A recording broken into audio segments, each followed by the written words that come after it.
Une grosse salutation pour nous, tous téléspectateurs, téléspectatrices qui regardent nous aujourd'hui. C'est avec plaisir nous entrons la caillou encore pour une autre émission service communautaire. Et on connaît émission service communautaire, c'est une émission nous porter pour nous capables de partager avec vous informations sur tout service qui existe dans la communauté pour service tant public que privé. Aujourd'hui, nous avons un invité spécial qui représente une organisation qui est the Federation for Children with Special Needs. C'est Madame Ruth Diaz qui est avec nous aujourd'hui. Elle ne parle pas créole. On partit dans l'émission en anglais et après, il y a un autre représentant qui venu qui a fait une seconde partie de l'émission en créole pour nous. Donc, moi, remercie nous déjà en avance pour attendre nous. Et merci encore d'être nous toujours là avec nous chaque semaine pour nous garder l'émission Service communautaire. Merci, nous avons un petit pause tout petit et puis nous avons tourné pour nous présenter aux invités. This is the story of a boy who didn't talk for a long time. The boy liked things to always be the same. Any changes would scare and upset him. The unknown was an unfriendly place.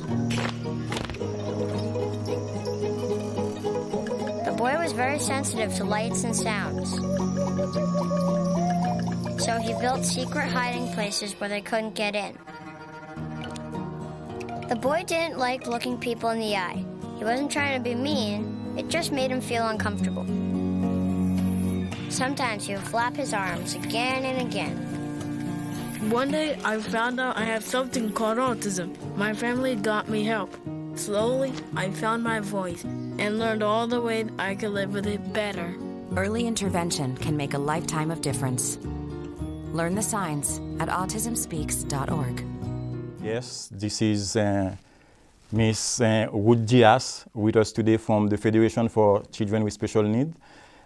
Miss Ruth, how are you doing today? Very well, thank you. It's lovely to be here. I'm so happy to be here today. Thank you very much for accepting our invitation. And we're going to talk about the Federation today. And one of the reasons that we are interested is because we know in our Haitian community, we have a lot of parents having kids with special needs. And there isn't enough information for them out there for them to understand. So that's why we are happy to have you today to tell us a little bit more about the Federation. Yes, I'm very happy to be here. It's very important for the Federation to reach out to the Haitian community because the special education system is difficult to navigate. It's difficult to understand how to get services unless you understand the whole system. So our goal is to educate parents to understand the system so that they can get services for their kids early. It's important to get the services as early as possible because the children will do better over time if they have good services. And we know that parents need to be involved in the process, and the special education system assumes that the parents are going to be involved in getting the services for their kids. So in order to do that, they need to be educated about how the system works, and that's what our goal is to educate them. Okay. And at what age that the parent should start being concerned with this issue? Absolutely. As you know, early intervention. If the parent is getting early intervention, it's only a small percentage, like maybe 40% of kids who are in early intervention come into the special education system. So sometimes parents think, well, I got the early intervention and that's enough, but it may not be enough. Okay. So if your child is in early intervention or not, maybe first grade, you see that the child is struggling in school, not learning to read, not having friends, any concerns that you have, you can ask for an evaluation and they can look and see, does this child have needs, that need to be addressed through special education. But we see sometimes people wait until the child is, going to exit school, like 18, 19, 20, 22, and then it's very, very difficult because there's an entitlement here. The parents have a right, the children have a right to special education services, but they don't have necessarily rights after. Okay. And one question that come to mind when you spoke about entitlement. And there is an issue in the Haitian community right now, principally with new policies that the government is implementing. Very often the parents, they are afraid to look, to search for help because they are afraid that they will lose benefits or the government will make them pay in the future for those services. So how can we help them, to lose that fear in looking for services and for their kids? It's not applicable. That kind of a policy will not affect special education. It's totally a different thing. It's about the education of the children, our future, and there's an absolute entitlement. Nobody can say that you took special education and therefore you're not entitled to citizenship. They cannot do that. Very good. I'm so glad that you answered this question because I know that is something the community is very concerned about. And my next question is regarding the age range that you cover. So you say they can start as early as 0. as early as possible. So do you cover post-adolescence or is there a certain age limit that you provide service? So the special education applies from age 3 because we have early intervention and that's covered by a different state agency, which is it provides much more coddling, more in the house services and type like that and that type of thing. But special education starts at age 3 in schools, and it could go as late as 22. If the child is still needing services, it can go until age 22. After that, it's adult services. So adult services are available if they have money. It's not an entitlement. It's not, With special education, the school cannot say, we don't have the money to provide you with the services. They have to provide services if your child needs them in order to make progress in school. Okay. And in terms of services that your organization provide to them, besides education and support to the family, is there any other type of support that you provide, like financial support? We don't provide. We don't have the ability to provide financial support, but you can call and talk to somebody in your own language and get direction about what's going on with your child, with the IEP, with the individual education plan, or even to ask, should I be looking for an evaluation, or do I need services for this child? And so we have that kind of a service. We provide workshops.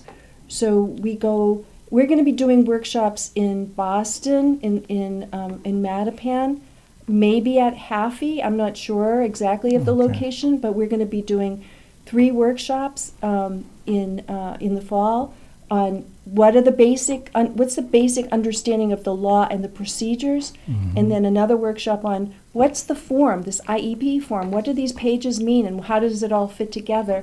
And then another important thing that people need to understand is when the child turns 14, there's a special law that says you have to look at what the child wants to do with his life and how the school is going to help the child accomplish his or her goals for life after high school.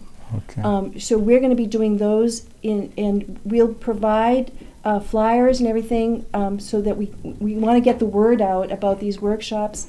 We're going to be doing it in the same thing in Brockton, and people can request too if they know that they have need.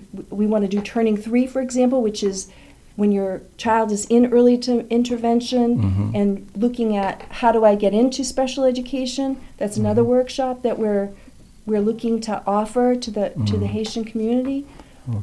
So we do workshops. We have a call center. We do outreach, and sometimes we sit down one-on-one with parents to go over their IEP and give them specific individual assistance with their case. Very good. That's very good. I know right now with the school opening soon, principally parent that's recently find out that their kid might need special services.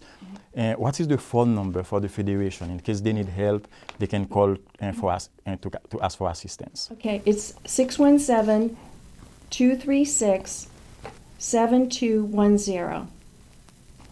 Okay, can you repeat that for them? 617-236-7210. And you can just ask for Shay, Shay. Okay, so let me give them the information also in French. So the phone number to call, it's 617-236-7210. You can call on this number and there will be someone who speaks Haitian Creole. Her name is Shay, and she will be happy to assist you. Yes. Yeah. Okay.